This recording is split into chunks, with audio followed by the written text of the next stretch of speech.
Hello everyone, this is Sapna Singh and welcome to the channel do educate. आज जो है third class होने वाली है, जो प्रैक्टिस सेशन हम कर रहे थे, ठीक है, तीसरी क्लास है। तो आज शुरुआत करेंगे फिर से कुछ नए क्वेश्चंस के साथ, जो कि काफ़ी हेल्प करने वाले हैं आपको अगर आप ग्रुप डी के पेपर की तैयारी कर रहे हो, ठीक है। तो चलिए शुरुआत करते हैं बिना किसी टाइम वेस्ट के। सबसे पहला क्वेश्चन जो है वो आपको यहाँ पे दिख रहा होगा स्क्रीन पे। सबसे पहला क्वेश्चन है, एक छात्र को उत्तीर्ण होने के लिए 30% अंक की ज़रूरत है। तो कोई स्टूडेंट है, 30% अंक की ज़रूरत है, मतलब पासिंग मार्क्स क्या है, 30% है 100% में से, ठीक है। यदि वह 30 अंक प्राप्त करता है और 30 अंक से अनुत्तीर्ण हो जाता है तो परीक्षा के लिए अधिकतम अंक कितने रखे गए थे, ठीक है। मैक्सिमम मार्क्स यहाँ पे पूछ रहा है, मैक्सिमम मार्क्स, ठीक है, जो मैक्सिमम नंबर है वो यहाँ पे पूछ रहा है। मान लेते हैं मैक्सिमम नंबर क्या है, x है, ठीक है। एक चीज़ आप ध्यान देना यहाँ पे कि अगर कभी भी ऐसा क्वेश्चन पूछता है तो इसमें हमेशा आप पासिंग मार्क्स वाले जो ट्रिक होते हैं ना उसको देखना, ठीक है। तो पासिंग मार्क्स किस तरीके से हम निकालते हैं या क्या करेंगे ये हम देखेंगे अभी। तो यहाँ पे क्वेश्चन दिया है कि 30% अंक की ज़रूरत है, 30% अंक की ज़रूरत है। इसका मतलब क्या हो गया, 30% अंक की ज़रूरत मतलब किसका, मैक्सिमम मार्क्स का ही तो होगा भाई। जितने टोटल नंबर होंगे उसी का तो 30% पासिंग मार्क होगा। तो क्या होगा, x का 30%, यही तो होगा पासिंग मार्क्स। अब यहाँ पे और क्या बोल रहा है कि यदि वह, एक छात्र की बात कर रहा है, यदि वह 30 अंक प्राप्त करता है, कितने नंबर प्राप्त कर रहा है, वो 30 नंबर प्राप्त कर रहा है और 30 अंक से अनुत्तीर्ण हो जाता है, यानी कि 30 नंबर से फेल हो जाता है। तो एक बात बताओ, 30 नंबर मिल रहे हैं, 30 नंबर से फेल हो जा रहा है, तो यानी कि पासिंग मार्क्स क्या होंगे, 30 नंबर तो उसको मिल ही रहे हैं, 30 नंबर से फेल हो रहा है, यानी कि 30 + 30 = 60 ही तो पासिंग मार्क होगा, यही तो होगा। अब इधर भी पासिंग नंबर है, इधर भी पासिंग नंबर है, तो ये दोनों क्या हो गए, एक दूसरे के बराबर हो गए। जब बराबर हो गए तो गेम ओवर हो गया, यहाँ पे अब कुछ करने की ज़रूरत नहीं है। x का मान पूछा है, x की वैल्यू निकाल देनी है। तो x × 30 / 100 = ये क्या हो जाएगा, 60 हो जाएगा। 30 दूना 60, x बराबर कितना आ गया, 200। बस यही 2 लाइन का क्वेश्चन था, कुछ था ही नहीं क्वेश्चन में, ठीक है। आई होप आपको ये क्वेश्चन क्लियर हो गया होगा। चलिए अगला क्वेश्चन देखते हैं। जो अगला क्वेश्चन है इसी टाइप का क्वेश्चन है। यहाँ पे बोला जा रहा है एक छात्र 25% अंक प्राप्त करता है, ठीक है। 25% अंक प्राप्त करता है, यानी कि ऑब्वियस सी बात है जो मैक्सिमम नंबर का ही 25% होगा। पासिंग मार्क अगर 100 नंबर का कोई सब्जेक्ट है तो अगर बोल दिया जाए कि 25% प्राप्त कर रहा है, यानी कि 100 का 25% यानी 25 नंबर, यही तो है ना। 25% अंक प्राप्त करता है और 60 अंकों से अनुत्तीर्ण हो जाता है। मैंने पहले ही बताया था, अगर ऐसा कुछ हो तो आप इसमें पासिंग मार्क्स वाली चीज़ लगा सकते हो। तो यहाँ पे अगर आप मान लो कि क्या है कि 25% अंक प्राप्त कर रहा है और 60 अंकों से अनुत्तीर्ण हो जाता है, ठीक है। और 60 और लास्ट में अगर आप देखो कि परीक्षा के लिए अधिकतम अंक कितने रखे गए हैं, अधिकतम अंक मतलब मैक्सिमम नंबर पूछ रहा है, मैक्सिमम मार्क्स यहाँ पे भी पूछ रहा है, ठीक है। तो ये पूछ रहा है, इसको हमने यहाँ पे मान लिया x, ठीक है। अब एक छात्र 25% अंक प्राप्त करता है, 25% x का ही तो 25% होगा, x का ही तो 25% होगा, और 60 अंकों से अनुत्तीर्ण हो जाता है, मतलब 60 नंबर से फेल हो जाता है, यानी कि इसके पास 60 नंबर और होते तो ये पास हो जाता। तो पासिंग मार्क की अगर हम बात करें, पासिंग मार्क की हम बात करें तो ये क्या हो जाएगा, अगर इसमें हम 60 जोड़ दें तो वो बच्चा पास हो जाएगा, है ना, क्योंकि 60 नंबर से ही तो फेल हो रहा है। तो जितने नंबर से फेल हो रहा होता है उसको अगर हम जोड़ देंगे तो हमें पासिंग नंबर पता चल जाएगा। अब दूसरे छात्र की बात कर रहा है, आपके मित्र की बात कर रहा है कि एक दूसरा छात्र जो 50% अंक प्राप्त करते हुए दूसरा छात्र है, वो क्या कर रहा है, 50% अंक प्राप्त कर रहा है, यानी कि मैक्सिमम नंबर का ही तो 50% अंक प्राप्त कर रहा होगा। परीक्षा में उत्तीर्ण होने के लिए न्यूनतम आवश्यक अंक से 40 अंक ज़्यादा प्राप्त करता है। भाई ये तो आगे निकल गया, भाई पासिंग नंबर से ज़्यादा नंबर इसको मिल रहे हैं, यानी कि 40 नंबर ज़्यादा मिले हैं। अगर हम इसमें से 40 नंबर घटा दें तो ये भी पासिंग मार्क्स के बराबर हो जाएगा। यही तो होता है भाई, पासिंग मार्क तो सबके लिए सेम होगा, ठीक है। आपके लिए 33 और आपके दोस्त के लिए 30 या 28 नहीं होगा। पासिंग नंबर अगर 100 में 33 है तो 33 ही होगा, ठीक है, सबके लिए सेम रहता है। तो अब पासिंग मार्क्स हमारे पास पता चल गया। अब दोनों क्या करेंगे, हम इसको सॉल्व करेंगे इस चीज़ को और अपने आप आंसर निकल के आ जाएगा। तो ये देखो यहाँ पे 50 ये 2 बार में जाएगा, 25 ये 4 बार में जाएगा, तो x बटे में 4 और माइनस x बटे में 2 बराबर -40 और -60। 4 ले लो एलसीएम, ठीक है, बचा क्या है x माइनस 2x बराबर -100। अब यहाँ पे क्या हो गया, -x बराबर -400, या एक माइनस से माइनस कैंसिल, x बराबर 400।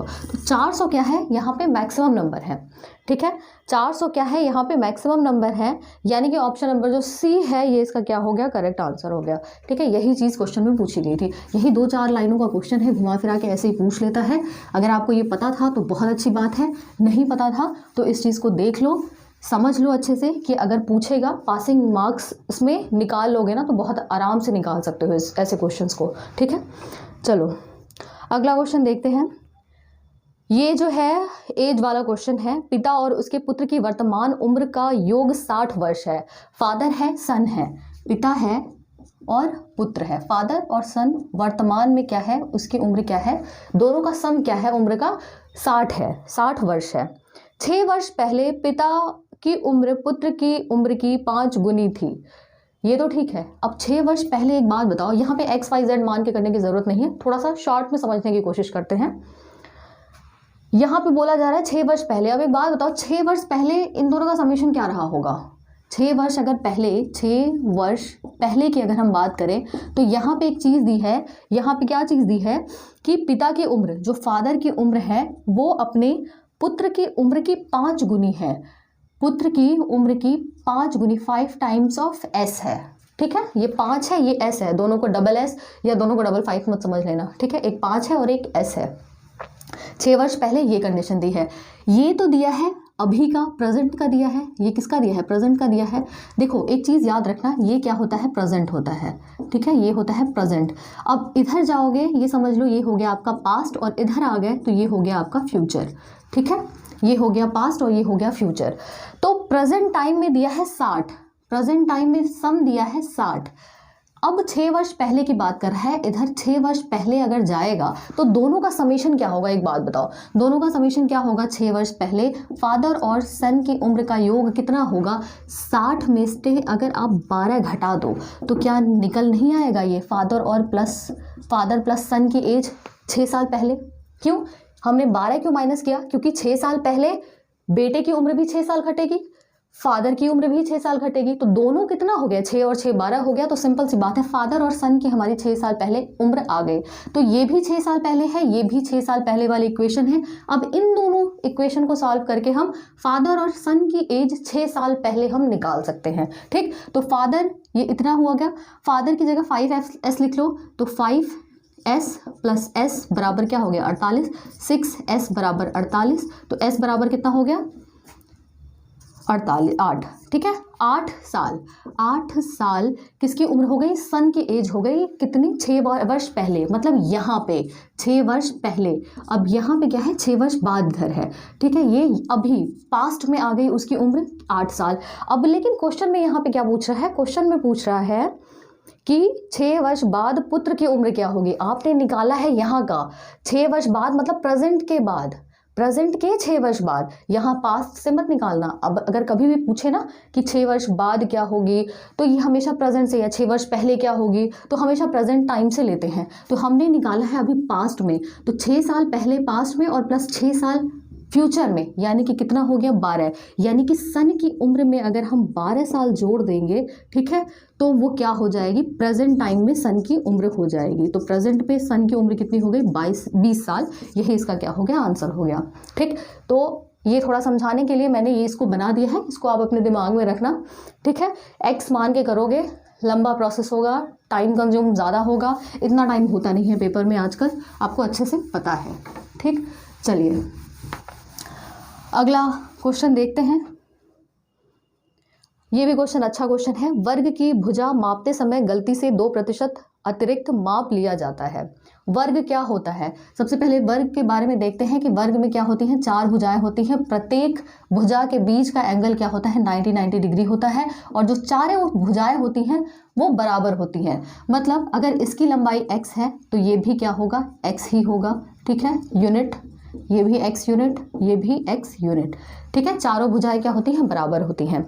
अब यहाँ पे क्या पूछा गया है कि वर्ग की भुजा मापते समय गलती से 2% अतिरिक्त माप लिया जाता है। मतलब अगर भुजा x है तो 2% अतिरिक्त का मतलब क्या हो गया, 2% अतिरिक्त का मतलब x तो रहेगा ही प्लस 2% अतिरिक्त किसका, x का ही, 2% अतिरिक्त किसका, x का। तो जो अगली मतलब जो अगला इन्होंने कंसीडर किया है, ये चीज़ जो कंसीडर की है जो स्क्वायर, वो क्या की है, इसको मान के किया है, यानी कि x प्लस ये क्या हो जाएगा 50 बार में जाएगा, यानी कि एलसीएम लोगे तो ये हो जाएगा 51x डिवाइड बाई 50, यानी कि ये जो भुजा हो गई वो कितनी हो गई, इसके बराबर हो गई 51/50x। और ये भी क्या होगा, ये भी क्या होगा 51/50x। क्यों, क्योंकि ये वर्ग है और हमें पता है कि वर्ग में सारी भुजाएं क्या होती हैं, बराबर होती हैं, ये भी इतना ही होगा। ठीक, तो अब बोल रहा है कि जो दोनों स्क्वायर्स हैं, दोनों वर्ग हैं, उनके क्षेत्रफल में हुई गलती का प्रतिशत बताइए। अब सबसे पहले क्षेत्रफल निकालना पड़ेगा। इसका क्षेत्रफल क्या होगा, वर्ग का क्षेत्रफल होता है भुजा स्क्वायर। भुजा कितनी है x, ये मान लो a1 है, ये मान लेते हैं, ये क्या है, इसका एरिया a1 मान लिया हमने, तो a1 क्या हो गया, भुजा स्क्वायर मतलब x का स्क्वायर। अब यहाँ पे a2 क्या हो जाएगा, भुजा स्क्वायर यानी 51/50 का x स्क्वायर होल स्क्वायर होगा। इसमें प्रतिशत में जो त्रुटि है, जो क्षेत्रफल में हुई गलती का प्रतिशत कितना है, तो प्रतिशत में जो गलती होगी वो क्या होगी, प्रतिशत में जो गलती होगी वो कितनी होगी, एरिया में। सबसे पहले हम क्या करते हैं, जो बाद में होता है माइनस पहले वाला एरिया बटे में, कंपेयर किससे कहते हैं, हम करते हैं हमेशा पहले वाले से कंपेयर करते हैं, ये चीज़ ध्यान रखना। कंपेयर किससे करेंगे, हमेशा ओरिजिनल से कंपेयर करते हैं। ओरिजिनल आपका क्या है, x स्क्वायर है। अब यहाँ पे a2 कितना है, a2 है 51/50 x का होल स्क्वायर माइनस a1 कितना है x स्क्वायर, और a1 क्या है x स्क्वायर कॉमन लोगे कट जाएगा, बचेगा क्या 51/50 स्क्वायर माइनस 1 डिवाइड बाई 1। अब एलसीएम ले लो तो क्या हो जाएगा, यहाँ पे 51 का स्क्वायर बचेगा माइनस 50 का स्क्वायर डिवाइड बाई 50 का स्क्वायर। अब यहाँ पे आप चाहो तो 51 का स्क्वायर करो, फिर 50 स्क्वायर करो, फिर माइनस करो, या तो आप ये कर सकते हो a square minus b square का फॉर्मूला लगा सकते हो। यहाँ पे हो जाएगा a minus B a plus B, तो a माइनस बी यानी कि 51 माइनस 50 यानी कि ये हो जाएगा 1, और a प्लस बी कितना होगा 51 प्लस 50 यानी कि 101, और डिवाइड बाई 50 का स्क्वायर यानी कि ये हो जाएगा 2500। एक चीज़ और है, यहाँ पे प्रतिशत में पूछ रहा है तो आप क्या करो, यहाँ पे गुणे 100 कर दो, ठीक है, परसेंटेज पूछ रहा है ना, तो यहाँ पे क्या होगा, गुणे में 100 होगा, हर जगह आप गुणे में 100 कर दो, ठीक है। ये क्या हो गया, 100 हो गया, तो 0 0 0 0 कैंसिल हो गया, तो ये हो गया आपका 101 डिवाइड बाई 25। अगर आप इसको सॉल्व करोगे तो ये हो जाएगा 4.04% के आसपास आपका इसका आंसर आएगा, ठीक है। तो यही चीज़ यहाँ पे पूछी गई थी और डी क्या हो गया, इसका करेक्ट आंसर हो गया। आई होप आपको ये क्वेश्चन क्लियर हो गया होगा, ठीक है। ये क्वेश्चन देखिए, बहुत ही सिंपल सा, बहुत ही छोटा सा, बहुत ही प्यारा सा क्वेश्चन। ये है √10 - 3 और फिर क्या है √10 + 3। क्या कर सकते हैं, इसको सॉल्व करना है, सिंपल सी बात है, a माइनस बी, अभी हमने किया है इसको a प्लस बी, तो क्या होता है formula a square minus B square. a की जगह क्या है √10 है, √10 का स्क्वायर माइनस बी स्क्वायर यानी कि 3 का स्क्वायर, यानी कि हम क्या कह सकते हैं, करनी में 10 का स्क्वायर यानी कि सिर्फ 10 हो जाएगा, और 3 त्याग क्या हो जाएगा 9 यानी कि 1, इसका आंसर हो जाएगा। बिल्कुल छोटा सा सिंपल सा क्वेश्चन था, आप इसको आप मतलब आप देख के भी सॉल्व कर सकते थे, इसको बहुत आराम से सॉल्व कर सकते थे, लेकिन फिर भी करा दिया है मैंने कि चलो ठीक है, ठीक सा क्वेश्चन है छोटा सा। अगला क्वेश्चन देखते हैं। अगले क्वेश्चन में बोला जा रहा है ए ने 600 रुपये बी को 2 वर्षों के लिए और सी को 150 रुपये 4 वर्षों के लिए उधार दिए और दोनों से 90 रुपये ब्याज के रूप में पाए। साधारण ब्याज दर क्या रहा था। तो सिंपल सी बात है, ए कोई आदमी है, उसने क्या किया, 2 लोगों को पैसे दिए अलग अलग साल के लिए और अलग अलग रुपए दिए, लेकिन यहाँ पे रेट ऑफ इंटरेस्ट उन्होंने क्या रखा है, सेम रखा है, कि जिस पे मतलब जो ब्याज की दर लगेगी वो दोनों पे सेम लगेगी, और वही दर यहाँ पे पूछ रहा है। तो सबसे पहले ए ने पैसे दिए बी को और किसको दिए, सी को दिए, ठीक है। ए ने किसको दिए, बी को दिए और सी को दिए। तो सिंपल इंटरेस्ट क्या है, टोटल जो सिंपल इंटरेस्ट दोनों से मिल रहा है, सिंपल इंटरेस्ट जो बी से मिल रहा है और सिंपल इंटरेस्ट जो सी से मिल रहा है, वो दोनों का जो सम है वो कितना है, 90 रुपये है। कितना है, 90 रुपये है। अब सिंपल सी बात है, सिंपल इंटरेस्ट क्या होता है, PRT/100 होता है। तो पहले के लिए बी को कितने रुपए दिए, 600, आर पता नहीं है हमें, टाइम कितना है, 2 साल के लिए, /100, प्लस सी को कितने टाइम के लिए कितने रुपए दिए, 150, आर का पता नहीं है, हमें निकालना है। और टाइम कितना है, टाइम दिया है 4 वर्षों के लिए दे दे भाई, 150 रुपये 4 वर्षों के लिए, गजब। ठीक है, अब क्या करना है, अब आपके पास इक्वेशन सामने है, आर की वैल्यू निकालनी है, बहुत आराम से निकाल सकते हो। 0 0 0 0 कट गया, ये 0 कट गया। अब 2 दूना 4, 2 पंजे 10, 5 तिहाई 15, तो ये क्या हो गया, 6 दूना 12 आर प्लस 3 दूना 6 आर बराबर क्या हो गया, 90 हो गया। 12 6 हो गया 18 आर बराबर 90। तो आर की वैल्यू कितनी हो गई, 90/18, और ये क्या हो जाएगा, 5 बार में जाएगा, आर की वैल्यू कितनी आ जाएगी, 5% आ जाएगी। ठीक है, 5%। बहुत ही सिंपल सा क्वेश्चन, जो कि अब हम लोग इसको सॉल्व कर चुके हैं। ठीक है, कुछ था ही नहीं क्वेश्चन में, बहुत ही ईजी क्वेश्चन था। बस यहाँ पे ABC नाम देके इन्होंने थोड़ा सा गड़बड़ कर दी थी कि A भी है, B भी है, C भी है। तो एक बार नॉर्मली जब क्वेश्चन रीड करो ना, तो ऐसा लगता है कि पता नहीं क्या दे दिया है, लेकिन होता नहीं है, कुछ खास दम नहीं होता ऐसे क्वेश्चंस में। चलिए अगला क्वेश्चन देखते हैं। अगले क्वेश्चन में है, एक विक्रेता एक घड़ी पर 5% की छूट देता है, 5% की छूट देता है, 5% ऑफ करता है। ठीक है, छूट दे रहा है। यदि वह 7% की छूट दे तो उसे 15 रुपये कम लाभ प्राप्त होता है। ध्यान से सुनिएगा, 7% का अगर ऑफ दे तो इसको 15 रुपये कम प्रॉफिट होगा। मतलब इसमें जो प्रॉफिट हो रहा है, 5% का अगर ऑफ दे रहा है, 5% की छूट दे रहा है, और अगर 7% की छूट दे रहा है, तो जो पहले वाले से प्रॉफिट है उससे दूसरे वाले प्रॉफिट में क्या हो जाएगा, 15 रुपये की कमी हो जाएगी। ये सिंपल सा कह रहा है। मतलब अगर पहले वाले में उसको 100 रुपये अगर फ़ायदा हो रहा है, तो दूसरे वाले में इसको कितना होगा, 100 - 15, 85 रुपीज़ का ही फ़ायदा होगा, 15 रुपये कम कर दिया जाएगा। ये सिंपल सा कह रहा है क्वेश्चन में। ठीक है, और यहाँ पे पूछ रहा है कि अंकित मूल्य क्या है, मार्क्ड प्राइस। अंकित मूल्य मतलब होता है मार्क्ड प्राइस, मार्क्ड प्राइस पूछ रहा है, यहाँ पे अंकित मूल्य पूछ रहा है। ठीक है, तो अब एक बात बताओ, दोनों में प्रतिशत का अंतर कितना है। प्रतिशत का अंतर है, आप कहोगे 2%। क्यों, क्योंकि ये 5% है, ये 7% है, दोनों का अंतर होगा 2%। दोनों के प्रॉफिट में कितना अंतर है, दोनों के प्रॉफिट में आप कहोगे 15 रुपये का अंतर है, क्योंकि ये क्वेश्चन में दिया है तो ये हमें पता है। तो आपको इतना समझ में आया कि 2% जो है वो किसके बराबर हो गया, 15 रुपये के बराबर हो गया। सिंपल सी बात है। ठीक है, मार्क्ड प्राइस पूछ रहा है, यानी कि यहाँ पे मैक्सिमम पूछ रहा है, यानी कि 100% यहाँ पे पूछ रहा है। ठीक है, 100% यहाँ पे पूछ रहा है। अगर 2% 15 रुपये के बराबर है, तो 1% या आप कह सकते हो 100% किसके बराबर होगा, 15/2 गुणे 100। ठीक है, इतने रुपए के बराबर होगा। ठीक, तो ये कितनी बार में जाएगा, ये 50 बार में, तो ये 15 गुणे हो जाएगा 50, 15 × 5 = 75, 750 रुपये क्या होगा, इसका आंसर होगा। बस यही एक छोटी सी चीज़ क्वेश्चन में पूछी गई थी, और यहाँ पे हमने इसको भी सॉल्व कर लिया है। ठीक है, अगला जो क्वेश्चन है, अगला क्वेश्चन अगर आप देखो तो यहाँ पे बहुत ही सिंपल सा क्वेश्चन है। क्वेश्चन देख लेते हैं फटाफट। आंसर आपको कमेंट में बताना पड़ेगा कि आंसर इसका क्या आ रहा है आपका। ठीक है, तो यहाँ पे अगर देखा जाए, एक हवाई जहाज 240 किलोमीटर प्रति घंटे की रफ्तार से 5 घंटे में कुछ दूरी तय करता है। ठीक है, कितने रफ्तार कितनी है, स्पीड कितनी दी है, 240 किलोमीटर पर आवर दी हुई है, और टाइम जो दिया है वो कितना दिया है, 5 घंटे का टाइम दिया है। इसी दूरी को 1/2/3 घंटे में तय करने के लिए इसकी रफ्तार क्या होनी चाहिए। अब यहाँ पे स्पीड पूछ रहा है और टाइम दिया हुआ है कितना, 1/2/3 घंटे। ठीक, डिस्टेंस सेम है, तो आपको पता है स्पीड = होता है डिस्टेंस अपॉन टाइम, या फिर आप कह सकते हो डिस्टेंस क्या होता है, स्पीड × टाइम। यानी कि हम कह सकते हैं S1 T1 बराबर क्या हो जाएगा, S2 T2 के बराबर हो जाएगा।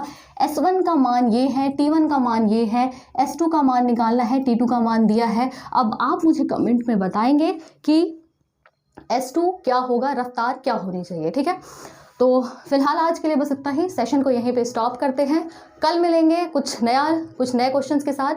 Thank you for watching. और by the way happy chocolate day.